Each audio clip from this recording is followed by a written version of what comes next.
Bismillahirrahmanirrahim. Assalamualaikum warahmatullahi wabarakatuh. Perkenalkan, nama saya Zinatul Hasanah, Prodi Tadris Bahasa Indonesia kelas D semester 2 Institut Agama Islam.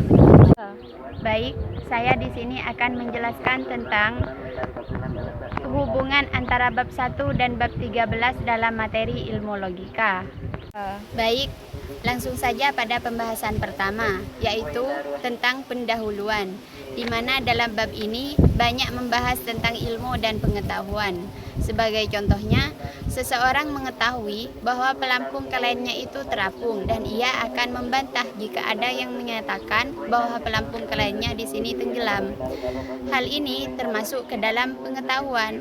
Namun, jika pelampung mengetahui berat jenis pelampung kliennya lebih kecil dibanding berat jenis air, sehingga menyebabkan pelampung kliennya di sini mengapung, juga termasuk ke dalam ilmu. 3. Itulah yang dimaksud dengan ilmu dan pengetahuan. Selanjutnya beralih pada bab kedua, yaitu tentang pembahasan. Pembahasan di sini menjelaskan tentang satuan terkecil dari proposisi, yaitu kata, di mana pada bab ini hanya membahas pengertian kata yang tepat. Selanjutnya beralih pada bab 3, yaitu membahas tentang definisi, karakteristik kata, sehingga kita mengetahui kata lain yang nanti akan menunjuk pada objek yang lain. Di sini dapat kita lihat dari bab pertama dan kedua memiliki hubungan. Selanjutnya bab 4. Bab 4 ini menjelaskan tentang klasifikasi. Melakukan klasifikasi kata dengan dua cara, yakni penjelasan dan penggolongan. Selanjutnya bab 5 berjudul proposisi, yaitu di mana bab proposisi di sini merupakan suatu pernyataan dalam bentuk kalimat yang dapat dinilai benar dan salahnya. Pada bab 12 nanti akan menerangkan tentang pembahasan kata, merupakan satuan terkecil dari proposisi. Dan sekarang kita masuk pada proposisi. Intinya semuanya berhubungan. Beralih pada bab 6, di mana bab 6 di sini menjelaskan tentang oposisi, yaitu relasi antara oposisi dari bab sebelumnya, yaitu berhubungan. Kita mempelajari oposisi di sini dari berbagai jenisnya. Selanjutnya kembali pada bab 7. Bab 7 di sini menjelaskan tentang pernyataan yang sama. Cara mengubah proposisi yang satu dari proposisi yang lain tanpa mengubah maknanya. Beralih pada bab ke-8, yaitu membahas tentang silogisme. Silogisme merupakan penyimpulan secara tidak langsung yang diambil dari dua sintesis, dari dua permasalahan yang dihubungkan dengan tata cara tertentu yang terjadi di dalam penyimpulan melalui eduksi.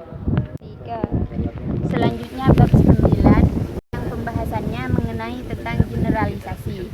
Generalisasi merupakan proses penalaran yang bertolak dari sejumlah fenomena individual menuju kesimpulan hukum yang mengikat antara fenomena sejenis dengan fenomena individual. Bab 10 di sini akan menjelaskan tentang analogi.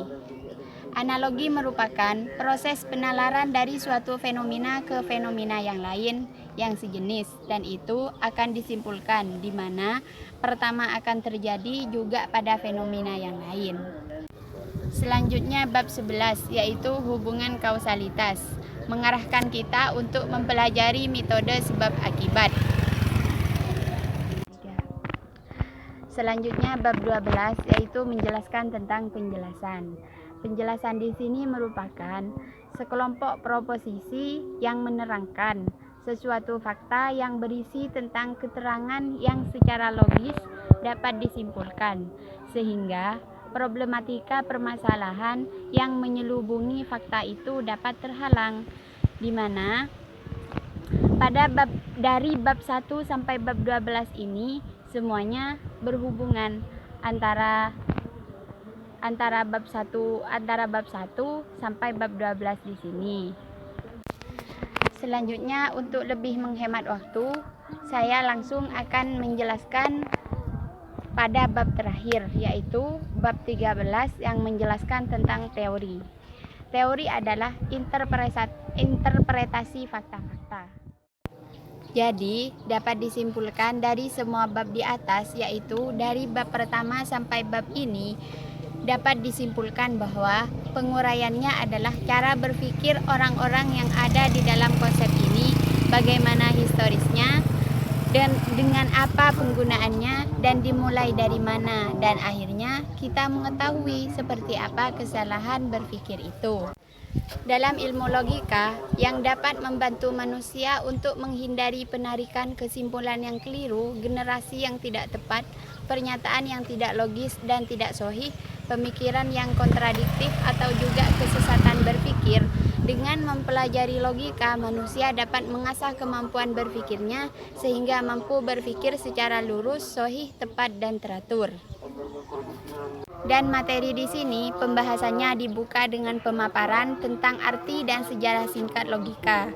Kemudian dilanjutkan dengan pembahasan perihal kata atau term dan definisi. Disambung lagi dengan pembahasan ihwal, klasifikasi, proposisi, dan oposisi. Setelah itu dipaparkan perihal silogisme, generalisasi, dan analogi. Tak lupa di bagian-bagian akhir buku ini disajikan pula pembahasan terkait hubungan kausalitas, penjelasan dan kekeliruan atau kesesatan berpikir. Mungkin hanya ini yang dapat presentasi dan penjelasan dari kelompok kami. Kurang lebihnya mohon maaf. Assalamualaikum warahmatullahi wabarakatuh. Dan jangan lupa subscribe video ini, like, dan komen, oke?